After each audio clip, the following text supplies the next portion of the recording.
Всім добрий вечір.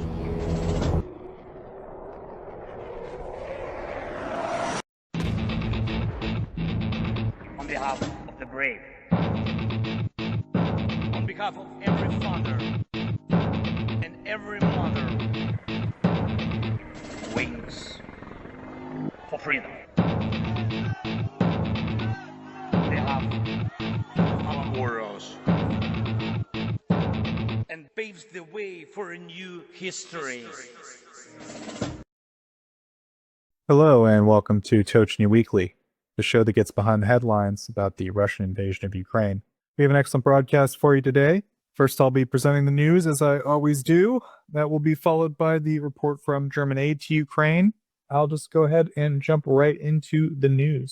Shouldn't you, sorry Joseph to interrupt, but shouldn't you also promote our social media links on BlueSky, You're right. Twitter, and As soon as I did that, I was like, I should have done that. So please check out Tochnyi.info. That's our website. It's got a lot of great research. You can read all of our articles there.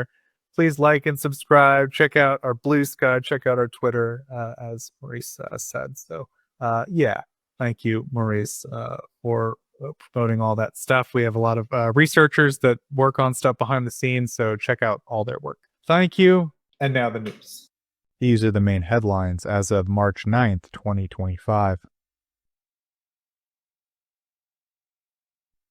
During the night of March 7th, drones under the control of Ukraine's Defense Ministry's main intelligence directorate were deployed to strike an oil processing facility located in Russia's Leningrad region. Ukrainian intelligence disclosed that a coordinated drone offensive targeted the Kyiv Nefteorg Syntez plant, which operates within the Kyiv district of Leningrad. The incident gained public attention when local online forums began sharing reports of detonations at approximately 6 a.m. The reports indicated that at least one storage container at the site had suffered structural harm. The regional governor also acknowledged the event, confirming that the facility was effective. The plant holds significant strategic value as it is instrumental in refining petroleum products that support Russia's military efforts. Ukrainian drones also carried out strikes on two energy-related sites in Russia's Rostov and Samara regions. In the Rostov region, the governor reported that fires broke out at two separate locations, a facility associated with a pipeline and an industrial site near the village of Soronovka, following the drone activity late Monday. Soronovka hosts a gas compression station that was previously used to transport Russian gas through Ukrainian territory. Meanwhile, another operation targeted the Syzran oil refinery in the Samara region. This refinery processes around 9 million metric tons of crude annually, making it a significant component of Russia's fuel infrastructure. The regional governor acknowledged the impact on an industrial site in Syzran, but said there were no reports of harm to personnel. On the evening of March 7th, unmanned aerial vehicles targeted a production site in Bryansk Oblast near Ukraine's northeastern border. The facility in question is responsible for manufacturing food supplies intended for Russian military personnel, according to a report from Militarny. The Russian Telegram news outlet Astra identified the targeted location as the Konservsushprod enterprise in Starodub, a town situated roughly 30 kilometers from the border. The company specializes in producing packaged military rations, including canned meat, fruits, and vegetables. Eyewitnesses in the area reported hearing 6 detonations, after which a fire broke out on the factory premises. Some individuals managed to capture footage of the incident, which Astra later shared. The Bryansk regional governor acknowledged the incident, stating that air defense units had been deployed to intercept drones attributed to Ukraine's forces. Honestly, if they're blowing up Russian MREs, they might be doing the Russian soldiers a favor if you've ever seen the quality of those things, but maybe they're better than nothing. For the first time, Ukrainian forces deployed a Mirage 2005F multi-role fighter jet in an effort to counter a large-scale missile and drone assault from Russia, according to a statement from Ukraine's Air Force Command. The French-made aircraft participated alongside other air assets, including F-16s, in defending against the attack. The Mirage 2005Fs arrived in Ukraine only a month prior as part of a military aid package provided by France. The first group of Ukrainian pilots and aviation specialists completed training on these aircraft at the end of December following a 6-month instruction program. Servers monitoring the program noted that the training was conducted with the goal of quickly integrating the jets into operational use. During the night of March 7th, Russian forces launched a large-scale coordinated strike utilizing missile and drones from air, land, and sea-based platforms. The assault primarily targeted Ukraine's energy infrastructure with a particular focus on gas production facilities. Preliminary assessments indicate that Russian forces deployed a total of 261 aerial strike assets, including 67 missiles of various classifications and 194 drones. In response, Ukrainian forces relied not only on fighter aircraft but also ground-based air defense systems, electronic warfare measures, and mobile fire units to intercept and counter the attack. As far as I understand, the president also called an emergency meeting to address the scale of this attack. Ukraine has significantly improved its drone capabilities by refining publicly available artificial intelligence models with real-world combat data. This advancement has drastically increased the accuracy of drone strikes on Russian targets, reportedly improving the likelihood of successful hits by 3 to 4 times, according to a new analysis from the Center for Strategic and International Studies. Ukrainian-American scholar Katerina Bondar, a former Kyiv advisor, detailed in the report released on March 6th that integrating autonomous navigation into drones has removed the reliance on constant manual control and stable communication links. As a result, the success rate of engaging targets has risen from an estimated 10 to 20% to nearly 70 to 80%. The AI-driven navigation systems allow drones to maneuver independently during the critical final stretch, ranging from 100 to 1,000 meters before impact. The technological leap follows Russia's previous attempts to develop similar capabilities for Lancet drones, which it seemingly abandoned over a year ago. Reports of Ukraine deploying AI-assisted drones first emerged last fall, signaling a major step forward in military technology. Despite the growing role of AI, Bondar stressed that the notion of fully autonomous, quote, killer robots remains distant. She noted that Ukraine's military has been more willing than Western nations to experiment with any technological advancement that could increase its effectiveness on the battlefield. The effectiveness of Ukraine's AI-driven drone program stems from its tailored approach to data collection and training. Instead of applying a generalized AI model across all combat scenarios, Ukrainian forces refine datasets for specific areas along the front line and different drone types. This is necessary due to widely varying battlefield conditions, ranging from entrenched static warfare of Bakhmut to regions where Russian forces continue to advance with repeated assaults. Another key development is the rapid training process for drone operators. Previously, mastering drone operations required extensive flight hours and practice, but with AI integration, training can now be completed in as little as a day. This shift has dramatically increased the number of capable operators and enhanced overall operational efficiency. To maintain its edge, Ukraine has implemented strong encryption protocols for AI software, making it difficult for adversaries to analyze and replicate. While physical drone designs can be copied relatively quickly, the complex encryption embedded within the onboard AI systems significantly hinders reverse engineering efforts. Initially, there were efforts to develop a large-scale system that could manage every aspect of drone warfare. However, Ukraine's military gradually realized that current AI technology is best suited for smaller and more adaptable models trained on compact datasets. These smaller AI systems are not only more cost-effective, but also quicker to train and update. To streamline operations, Ukraine addressed the fragmentation of software and systems used by its forces. In the early stages, soldiers often had to navigate up to 10 different software platforms simultaneously. To resolve this, the government established a standardized military dataset called Delta, which consolidated data with universal tagging and categorization. Although AI-guided drones currently make up only a small fraction of Ukraine's current drone fleet, about 10,000 out of the nearly 2 million contracted for 2024, their effectiveness has led to ambitious expansion plans. By 2025, the Ukrainian military aims to integrate AI guidance into nearly half of all new drones purchased. Up next, we have economy and aid. Ireland has pledged an additional 100 million euros in assistance to Ukraine, with a focus on supplying non-lethal military support. The announcement was reported by the Irish media on March 4th, and the Deputy Prime Minister clarified that the funding would be directed toward equipment and support that does not include lethal weapons. Irish Prime Minister Michael Martin expressed deep concern over the U.S. decision to pause aid and described it as a troubling development. In late February, Zelensky visited Ireland for discussions with Martin before traveling to Washington for meetings with senior U.S. officials. Following their meeting, the Irish Prime Minister reaffirmed Ireland's readiness to contribute peacekeeping forces to Ukraine and also announced that Ireland would provide Kyiv with Giraffe radar stations. Canadian Prime Minister Justin Trudeau announced a new round of sanctions against Russia, intensifying economic pressure in response to its continued actions in Ukraine. The announcement was made during the Securing Our Future Summit in London, according to the official website of the Canadian Prime Minister. As part of the latest sanctions package, Canada is targeting 10 individuals and 21 entities, including paramilitary groups and their leadership. The move aims to disrupt Russia's use of third-party organizations and foreign connections to sustain its military and political objectives in Ukraine. Trudeau emphasized that Canada remains committed to tightening economic restrictions in coordination with international partners. To date, the country has sanctioned more than 3,000 individuals and entities linked to Russian military efforts. The latest sanctions specify 9 high-ranking figures within post-Wagner paramilitary organizations, a senior Russian military officer linked to these groups, and 9 paramilitary units currently operating in Ukraine and across the Kremlin's African network. 12 affiliated organizations involved in resource extraction within the network have also been sanctioned, further restricting financial channels supporting Russian paramilitary activities.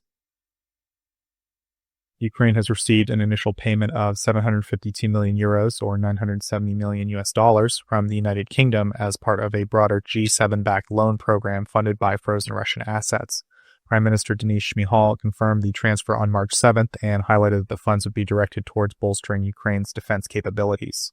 The UK has committed a total of $2.26 billion to Ukraine throughout the initiative, with the full amount set to be dispersed in 3 equal installments. Shmyhal reiterated Ukraine's long-term objective of securing the complete confiscation of Russian sovereign assets. He expressed confidence that in the future all of the funds would be fully transferred to benefit Ukraine's defense and recovery efforts. The European Commission, alongside the European Investment Bank, has entered into an agreement to provide significant financial support to Ukraine's recovery efforts under the Ukraine Facility Program. This deal allows the EIB to invest 2 billion euros in Ukraine's urgent rebuilding and resilience projects. According to Ukraine's Ministry of Economy, the funds will be directed towards key public sector initiatives aimed at addressing the country's most pressing needs. A substantial portion of the investment will be focused on energy infrastructure, including the reinforcement of power grids, expansion of hydropower and renewable energy capacity, and the improvement of energy efficiency across the nation. In addition to energy investments, the funding will also support the modernization of Ukraine's railways and improvements to urban public transportation. Efforts will also be made to strengthen critical transport links, particularly the EU-Ukraine solidarity lanes and vital border crossings that are central to key export routes. The initiative will also allocate resources for the repair of municipal infrastructure, including the restoration of essential services such as water and heating, as well as public lighting. Educational facilities, including schools, hospitals, and universities, will also benefit from the funds. Ukraine's state-run nuclear energy company, Energoatom, has entered into a long-term commercial partnership with French energy firm Orano, securing uranium enrichment services for the country's nuclear power sector until 2040. The contract was signed in Vienna on March 6th and guarantees Ukraine a dependable and varied supply of enriched uranium, essential for fueling its nuclear reactors. Up next, we have foreign relations. According to CIA Director John Ratcliffe on Wednesday, U.S. President Donald Trump ordered that intelligence cooperation with Ukraine be halted in addition to military aid. According to officials close to the administration, recent decisions from Washington reflect an effort to push Ukraine towards negotiations with Russia, a strategy purportedly pursued by Donald Trump. Officials stated that the U.S. aims to avoid direct involvement in actions that could be perceived as assisting Ukraine in launching attacks. Despite the limitations, officials clarified that intelligence critical for Ukraine's defense operations is still being provided. Additionally, Elon Musk's Starlink satellite internet service, a primary communication system for Ukrainian forces on the battlefield, remains in operation. The U.S. also recently restricted access to commercial satellite imagery services. On March 7th, Maxar Technologies confirmed that Ukrainian users had been temporarily blocked from utilizing their satellite imagery platform due to an administration request. Affected users were instructed to reset their accounts to restore access. The disruption has already affected Ukrainian military operations, as soldiers reported that software integrating satellite imagery for battlefield planning is no longer functional. They stated that the sudden loss of the capability has diminished situational awareness and created additional hurdles for Ukrainian forces in active combat zones. Ukraine will be represented at an upcoming high-level meeting with U.S. officials in Saudi Arabia by Andriy Yermak, head of the presidential office, Pavlo Polisa, his deputy, Foreign Minister Andriy Sybiha, and Defense Minister Rustem Umerov, as announced by Ukrainian President Volodymyr Zelensky on social media. Zelensky confirmed that he will begin the week with a visit to Saudi Arabia, where he is scheduled to meet with Crown Prince Mohammed bin Salman on Monday. Following the meeting, Ukrainian diplomatic and military representatives will remain in Jeddah for discussions with U.S. officials on Tuesday. He emphasized Ukraine's commitment to constructive dialogue, stating that the delegation is fully prepared to engage in discussions aimed at achieving necessary agreements and outlining next steps. Zelensky reiterated that Ukraine has consistently pursued peace, adding that Kyiv has presented realistic proposals to end the war. In addition to the upcoming meeting in Saudi Arabia, Ukrainian and British diplomatic teams convened in Kyiv on March 8th. Zelensky described the discussions as highly productive, noting that both sides explored coordinated steps to accelerate diplomatic efforts and move closer to achieving peace. Belarus and Russia have officially ratified the Union State Security Pact, a move that strengthens their military alignment and expands Russia's nuclear deterrence umbrella over Belarus. The agreement signed on December 6th allows Russian nuclear weapons to be deployed against potential threats, even in cases where the adversary does not possess nuclear capabilities. Russian President Vladimir Putin finalized the ratification process on February 28th, following expedited approval by the State Duma earlier in the month. Belarusian leader Alexander Lukashenko signed the ratification law on March 4th, as confirmed by his press office. The agreement will officially take effect once both sides exchange ratification documents. The security pact coincided with Russia approving a postponement of Belarus's repayment of $800 million in state loans, raising speculation that the debt relief was part of a broader exchange. Opposition figure Pavel Latushka, a former official in the Belarusian Foreign Ministry, argued that Lukashenko is effectively trading national sovereignty for continued financial support from Moscow.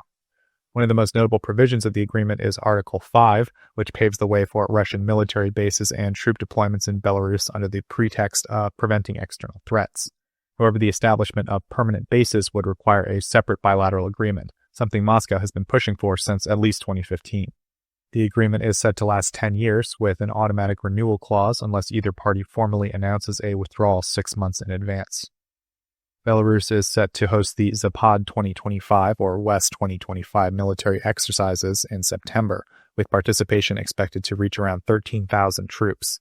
The upcoming joint drills have raised concerns among Ukrainian officials, as such exercises have historically served as cover for larger military maneuvers. Authorities in 2 regions under Russian control have blocked access to the Telegram messaging app, citing concerns that it could be exploited by adversaries. The decision was reported by the Kremlin-aligned news agency TASS and affects users in Dagestan and the occupied Chechen Republic of Ichkeria. In Dagestan, Yuri Gamzatov, the regional minister of digitalization, defended the move by claiming that Telegram has frequently been utilized by opposition forces. He referenced the Makhachkala airport riots as an instance where the app was used for coordination. Anton Nemkin, a member of the State Duma's Committee for Information Policy, criticized Telegram's content moderation policies, arguing that harmful materials often evade detection and removal. He described the restriction as a necessary step, asserting that the platform was being used to organize civil disturbances. Officials in Dagestan hinted that Telegram may be unblocked in the future, depending on whether concerns regarding its role in facilitating unrest are addressed. And last item this week, the Eagle S oil tanker, believed to be part of Russia's Shadow Fleet, have been permitted to depart Finnish waters after being held under suspicion of involvement in the damage to undersea Baltic cables. Despite allowing the ship to leave, Finnish authorities confirmed that their criminal investigation remains active. Officials stated that there were no longer sufficient legal grounds to continue detaining the Russian-linked vessel, although inquiries into the incident are ongoing. As part of the probe, 3 out of the 8 crew members remain in Finland, prohibited from leaving the country while the investigation continues. The case began in January when the Swedish Navy discovered an anchor at the site where the Baltic cables were damaged. Finnish investigators suspect that the Eagle S intentionally dragged its anchor across the seabed for several kilometers, leading to the disruption. Authorities are continuing to examine the evidence to determine the full extent of the vessel's involvement in the incident. And those are the main headlines for this week. We will now move to the next segment.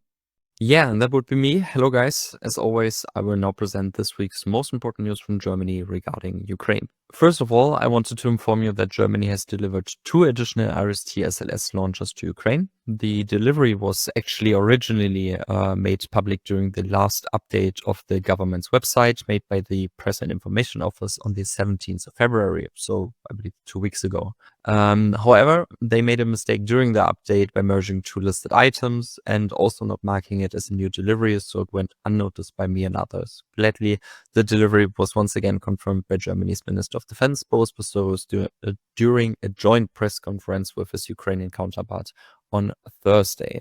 And already last but not least, the latest Politbarometer survey by ZDF dropped on Friday and shows a strong shift in favor of more arms deliveries to Ukraine after the latest decisions made by the US government. 48% of Germans surveyed, so about every second, are in favor of Europe increasing its military assistance to Ukraine compared to 38%, so 10% more now, in October 2024. A further 27% believe that we should continue as before, so do basically just we do right now, while only 21% are in favor of reducing military aid. I think that's great statistics, at least in my opinion. And yeah, that was my segment. So back to you, Joseph.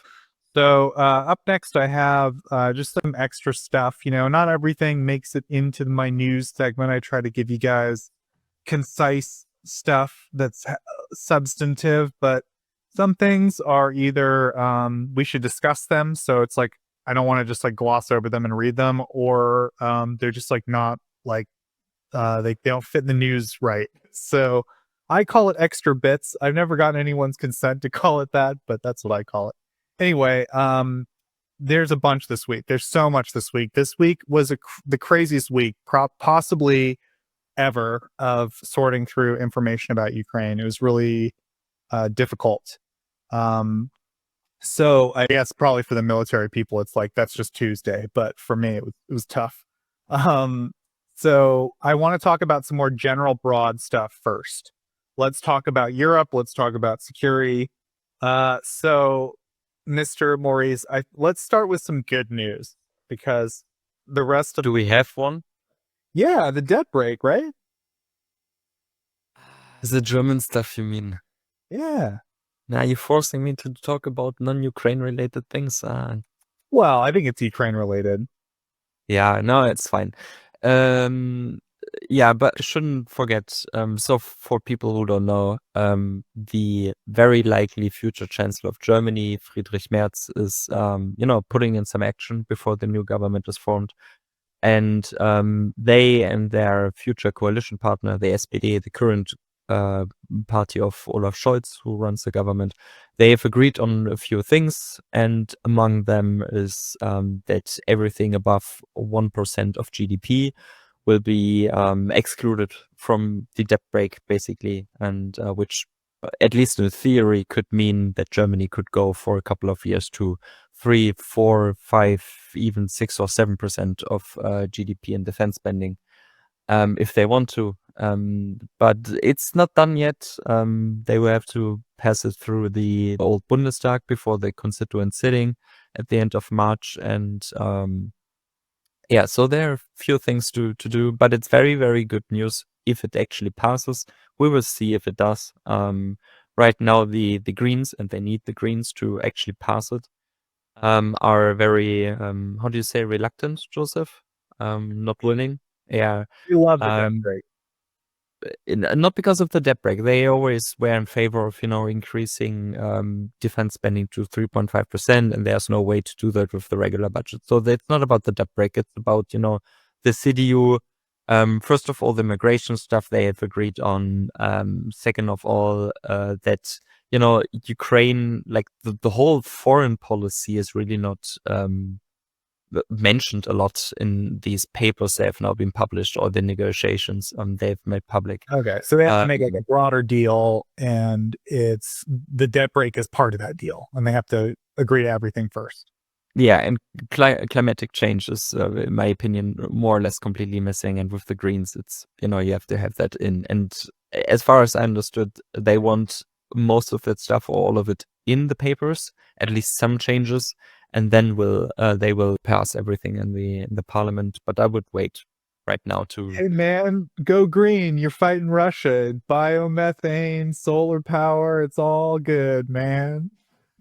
You're laughing, but the Greens in Germany are probably the most arm the Bundeswehr. Yeah, I'm laughing because I'm jealous because you have a crazy environmentalist militant pro-military group party in your country. It's great. I wish we had that. Our Green Party is bought and sold by Russia, man. Like there's a picture of Jill Stein like eating dinner with Putin at Valdai. Yeah. Anyway, we will see. It's very good news. I mean, it sounds like they include Ukraine assistance in that deal. So it could be in about 1 or 2 weeks that the 3 billion euro package will be approved by the government for Ukraine. So that's 3 billion in additional military assistance. We will see. We will see. Yeah, so I'd say like that's again tentatively good news because it hasn't actually happened yet. But I think it seems to me that the political establishment in Germany is awake to the reality that needs to happen, and it seems like it's going to happen, and so it's it's so important. Like that's one of the things that we've been talking about for like a year or longer. I'm sure you've been talking about it for longer, but I know it's been on my mind for like a year of like, if this doesn't happen, it's going to be really difficult for Germany to meaningfully affect what's going on further, I guess. Like they've done a lot, but they couldn't do more than what they've done without this change. So this is a really big deal. It's really good news. I don't know, in a week full of crazy news, just stop and savor this one piece of relatively straightforward good news, everybody. Okay. Next, I hope this is straightforward and good news, but we'll see. Probably not. It's the EU. The EU met and they agreed to an unprecedented $800 billion defense spending increase over 10 years, I believe. Words were said, momentous, changing of an era, all that stuff. My question to you, Maurice, would be, is this like one of those EU things that is like binding, or is it just kind of a recommendation and it doesn't have teeth? Or is it, or is it somewhere in the middle? Like what is it in terms of, is it an enforced mechanism or is it just like a recommendation, I guess? You're actually asking the wrong person. Honestly, I couldn't say something now, but I haven't really put a lot of thought in this. I think you're from that place called Europe. Do you have any idea? As far as I understood it, this is not like a binding thing yet. Like they said they want to do this, so let's all do all this. So, but I don't think this is something that sounds like the EU style to me. Of like, hey, everybody, let's pass a strongly worded letter that we should do this. But I don't know. I mean, it was all over the news. I have to imagine that all of those politicians like saying they're going to do it has to mean slightly something. But I don't know. I guess we'll have to wait and look on the domestic front, right? For example, Germany looks pretty serious. Norway looks pretty serious. Don't even have to ask about my pals, Denmark and the Netherlands and the Baltic. But other countries, questions. But so that was another piece of news, this $800 billion thing. Again, probably a non-binding thing, but I think Europeans are definitely taking security more seriously. That's a very clear signal that happened this week. Okay, so there's a lot of crazy news that I had to talk about. So just a quick one. Poland is introducing large-scale military training for all adult males. That was announced by the president.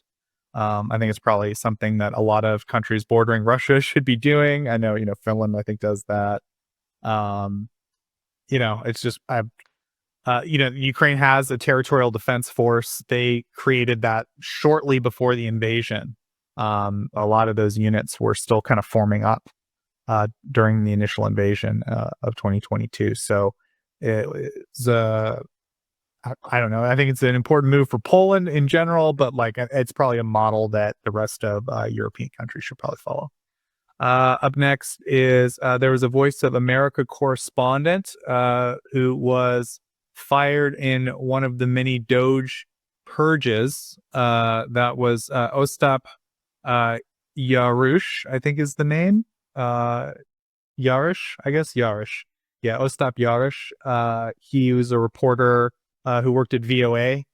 As far as I know, I couldn't say I'm super familiar with his work, but like familiar face to me. Seen him report. As far as I know, he's a good journalist. A lot of Ukrainian soldiers I saw like on their social media were pissed that he was getting fired. So it seems like a good journalist. Do you guys have any opinions on Ostap Yarush? You might want to look at that picture, look him up on Twitter. You'll probably recognize him. No, not from my side. Anyway, I guess we wish the guy the best of luck. It's a tough gig. There's a few journalists out there, I think, that are really working hard to make the media take what's going on in Ukraine more seriously. And the people who do it, I think, should be, praised. So good job, buddy. Hope you get a job somewhere else. Keep on doing what you're doing. Next, this is just a fun piece of news. Some things I can't put in the news because I have to be serious. I feel like I have to be serious, but anything fun I save. Bulgarian museum visitors drove a Russian ambassador out of a museum exhibit by shouting "murderer" at him. Yeah, I didn't really follow the details on it, but just fun just a based moment in Bulgaria. Ukraine has no official confirmation from the U.S. on the possible temporary legal status of 240,000 Ukrainians. So that was a big news item this week. A ton of ink was spilt about the idea that their sort of status is going to be revoked. There was, I think, some media sources leaked this, that it was being considered. But so far, no official action has been taken. And that's where I think we're at with a lot of the news cycle now. It's gotten so confusing. When I talk to people who don't follow Ukraine closely, they will say things like, weren't the sanctions on Russia lifted? And it's like, no, there was a little meeting this week in the U.S. Department of Treasury has a Russia office, and they made a report about lifting the sanctions, in the future, basically, what they should lift to basically get market share back in Russia. That was the wording they used. But again, no, the sanctions haven't been lifted. My point is the media and now the presidential administration just like to make noise and talk about stuff. And then regular people who don't sit there and sift through every single detail and go, aha, that can't be true. They just go, oh, that must have happened already, right? So I don't know. I see a lot of people saying, oh, the sanctions got lifted, or oh, those 240,000 Ukrainians got kicked out. I'm not suggesting we shouldn't worry about it. We should, but officially nothing's happened yet. Anyway, the next item was that an advisor to President Zelensky said that Zelensky isn't going to apologize. That's something that Trump had said. This was Podolyak who said that. And there was also a report that Zelensky privately apologized to Trump, but I don't know. So there's just, I don't know, updates on the apology. It doesn't seem like it's happening, or I'll put it this way. There are talks happening not between Trump and Zelensky now, right? There's talks happening between lower level officials. So let's just hope that those go better. Then there was, guys, this all happened this week. And people are messaging me about other stuff. So another thing that happened this week is the Trump administration allegedly, although as far as I can tell, they kind of confirm it here, allegedly started negotiating with opposition figures in the Ukrainian government. Timoshenko and Poroshenko. Those are like sort of like, I don't want to say Trump aligned, but those would be the people that they'd want to talk to, I guess. Those would be the people they would want to be in charge, sort of. And they talk to them. And again, it's been sort of hinted at by the Republican that, you know, Trump wants Zelensky to step down, or, you know, Ukraine should switch leaders and have him deal with someone else, basically. So there were these backdoor negotiations with some Ukrainian opposition figures. The thing is, these opposition figures these aren't the people that would win. As far as I understand, it's like President Zelensky has like a broad, like basically ever since Trump started attacking, President Zelensky wasn't super popular. Then the invasion happened from Russia in 2022 and he got more popular. And then Trump attacked him and he's like super popular now. And then like 20 points behind him is Zelensky, right? That would be like the only other person I would say arguably that people would accept. So like these are not the people you would talk to. They know that. They know they're not going to win an election and they're standing behind Zelensky publicly. So they basically just, because they know there's no like possibility here, they're kind of doing their best to entertain the Trump administration's like notions, but you know, they're not, they've been pretty supportive of Zelensky, I would say, for opposition politicians. Like I'd be amazed if politicians in my country behave this way. But anyway, they behaved well, I guess is what I'm trying to say so far from what I have read. Yeah, anyone have any comments so far? I'm just kind of zipping through here. Yeah, so my only comment to these opposition talks would be that I don't know what Trump honestly expected. I mean, when they are now, let's say the opposition works together with the Trump administration, after all what Trump is doing to Ukraine right now, like, what are they expecting? Who would follow them right now as new leaders of Ukraine in case they would replace Zelensky, right? They know for sure that nobody or most of the people would hate them for what they have done. So yeah, kind of a no-brainer, to be honest. And in my opinion, maybe even they know that they can't succeed with these talks, but they want to split the people of Ukraine. At least that's my, my thoughts on this, my 2 cents. Yeah, I mean, an important point here is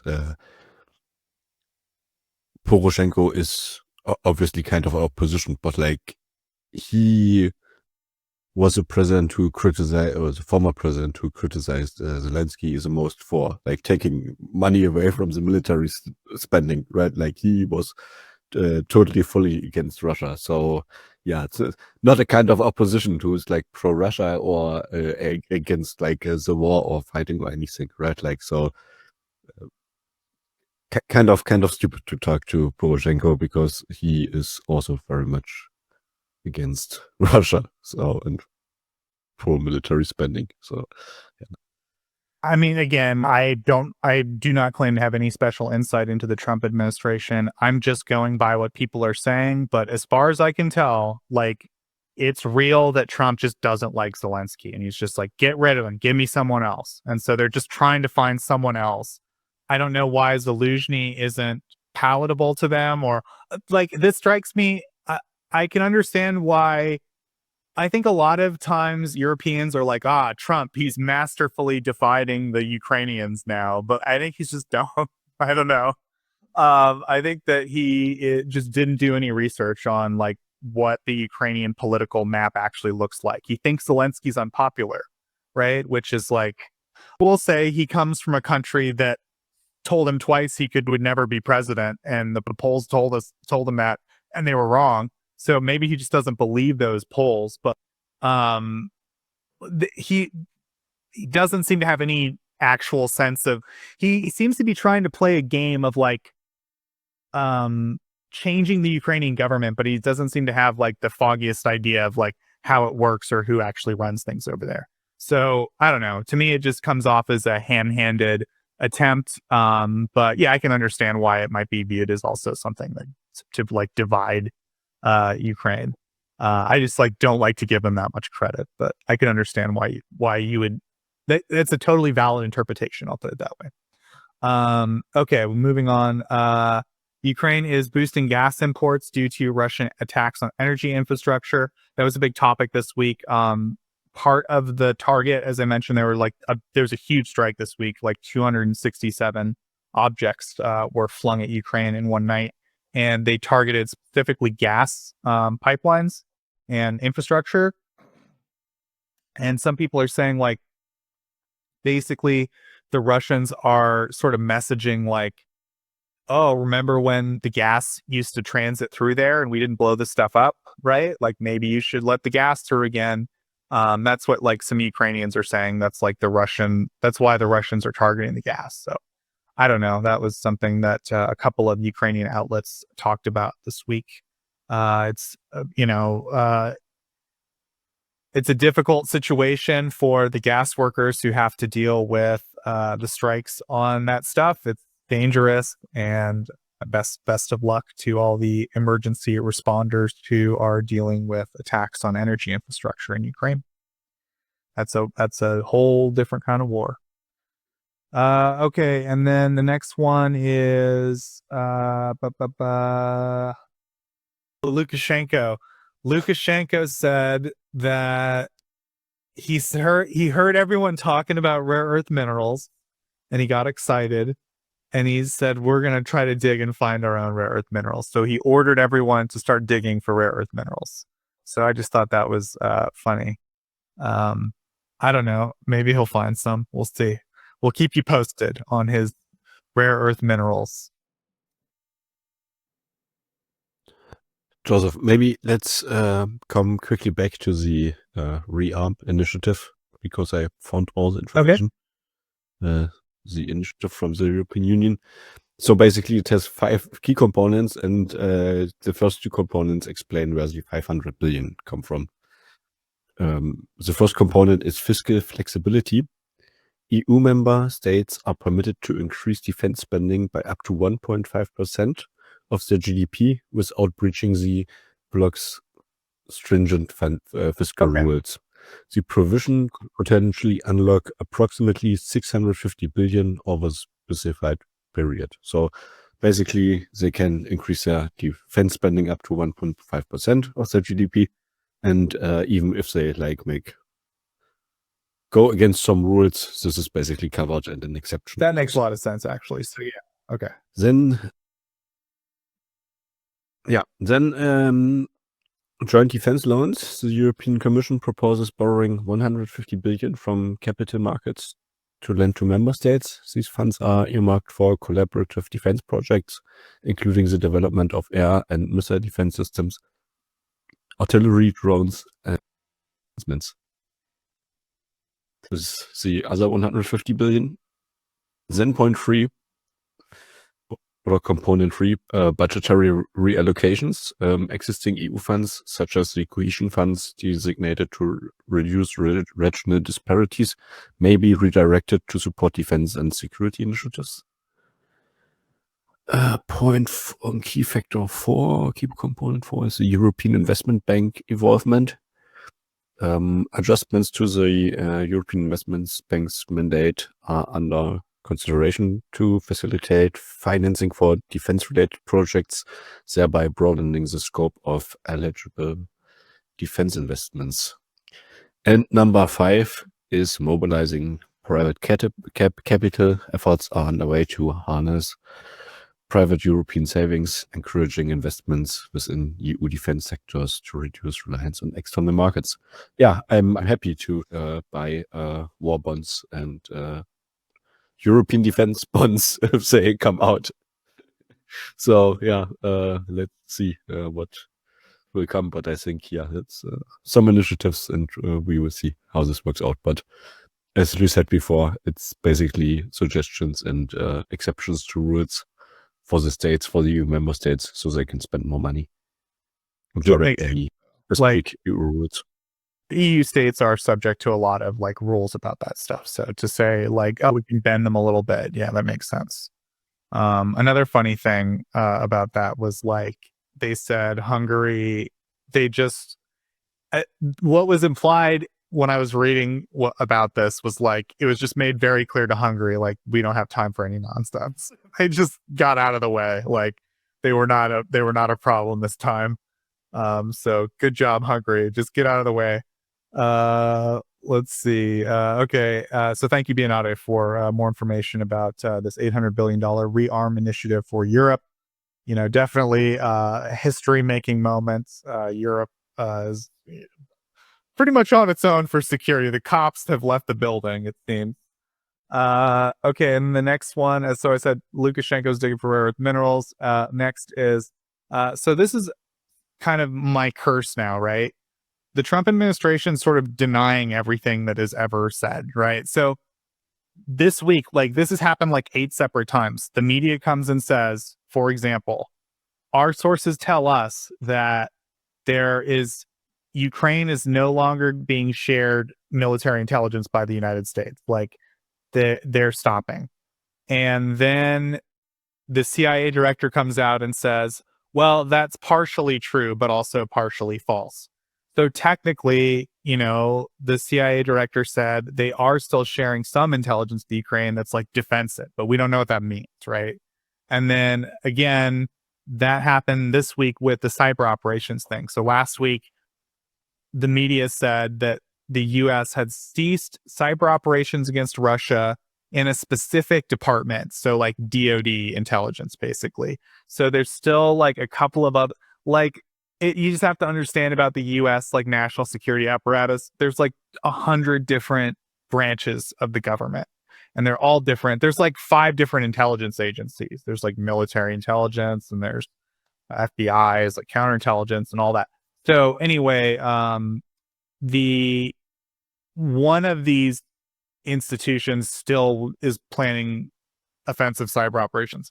So I think they just denied it on that basis, that like my point is, the media came and said this, and not only did one media outlet say this, but one media outlet said it and they said their sources said it, and then another media outlet like independently checked with their own sources and they were like, that's true, that is happening.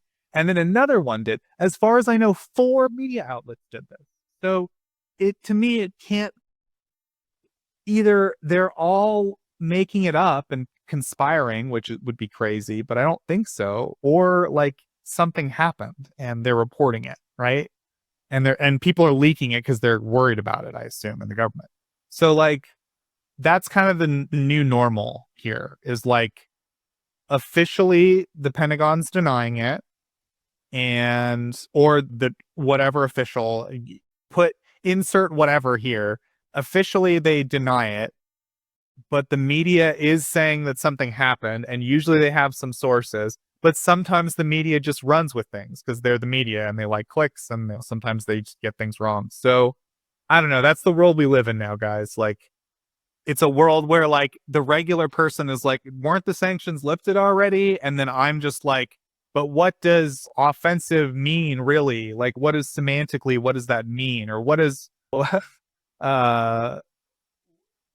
what is this agreement? Are we talking about the same agreement, right? Like that we were before? Because they're saying that Zelensky needs to sign the mineral agreement. That's something that US officials are still talking about a lot. And they've also mentioned like, well, Trump wants like a better agreement now.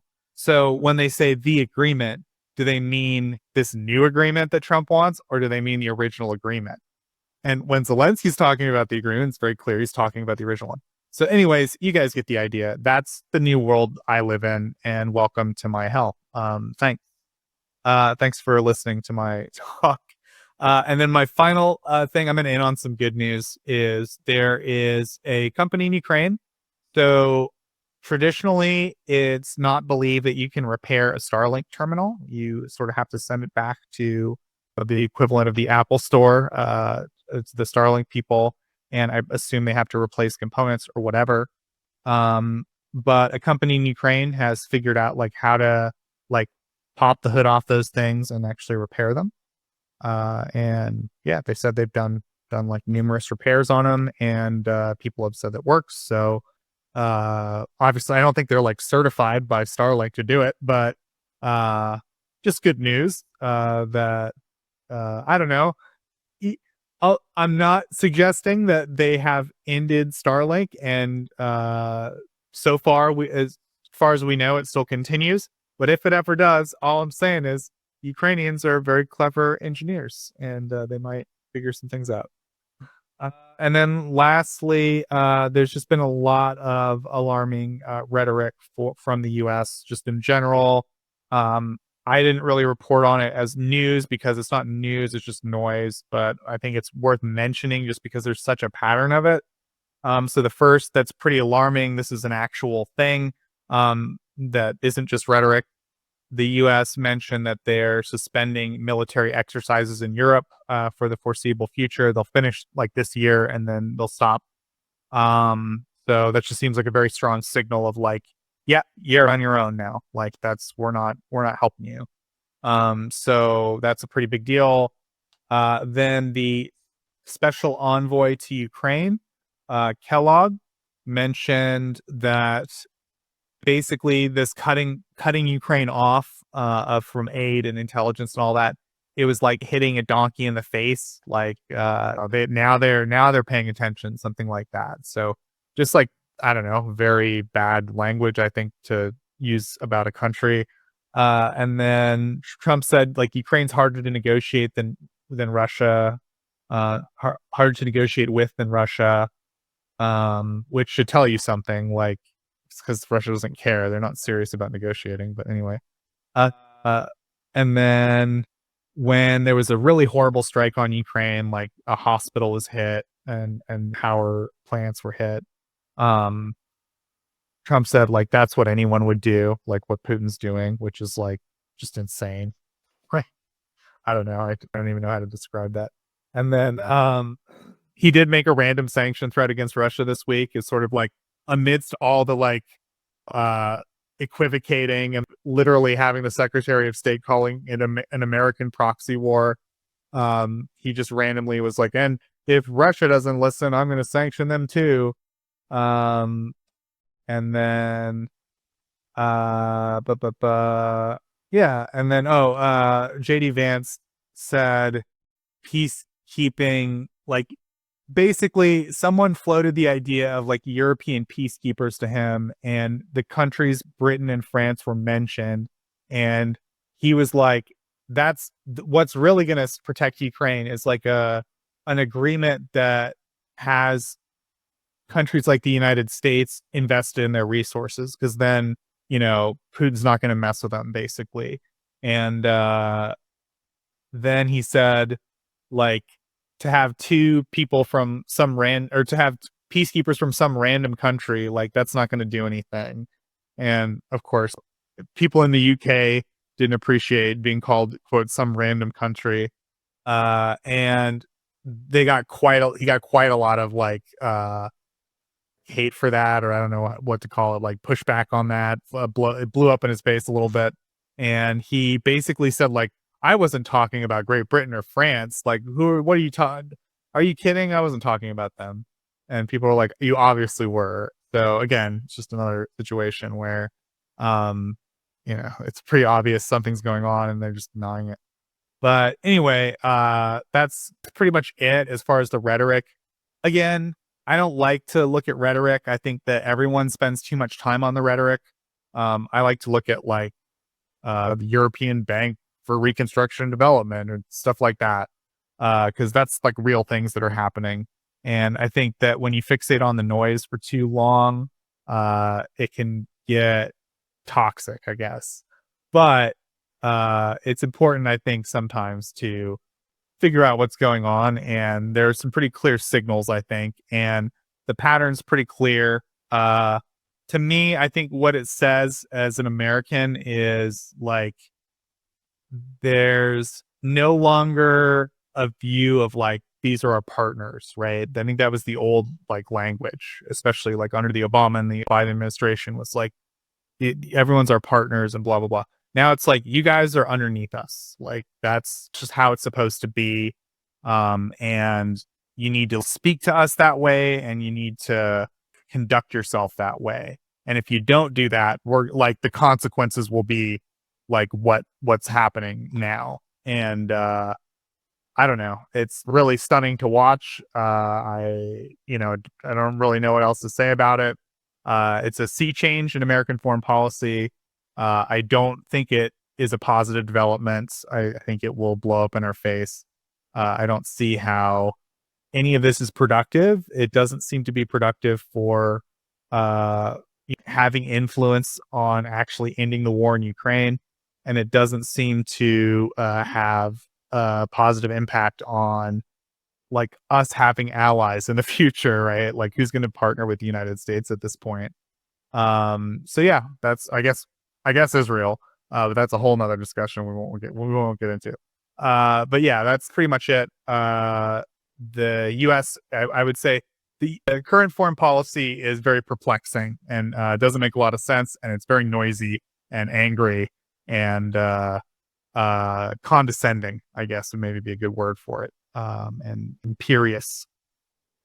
So I guess that's my rant, guys. Any other stuff you want to talk about, like with the news? This is a crazy week for the news, so I don't think every week we need to get that deep into it, but man, oh man, so much stuff happened this week. I wanted to make sure that we got it all. Yeah, I think that's it. And of course, also thank you for the rant. Oh my God. Okay, rant over. Yeah, so thanks everyone for listening to my rant. If you have any questions about my rant, you can ask. And yeah, so I guess that's my rant, guys. Any other stuff you want to talk about, like with the news? This is a crazy week for the news, so I don't think every week we need to get that deep into it, but man, oh man, so much stuff happened this week. I wanted to make sure that we got it all. Yeah, I think that's it. And of course, also thank you for the rant. Oh my God. Okay, rant over. Yeah, so thanks everyone for listening to my rant. If you have any questions about my rant, you can ask. And thanks everyone for tuning in, and Slava Ukraini. And I am Slava. On behalf of the brave.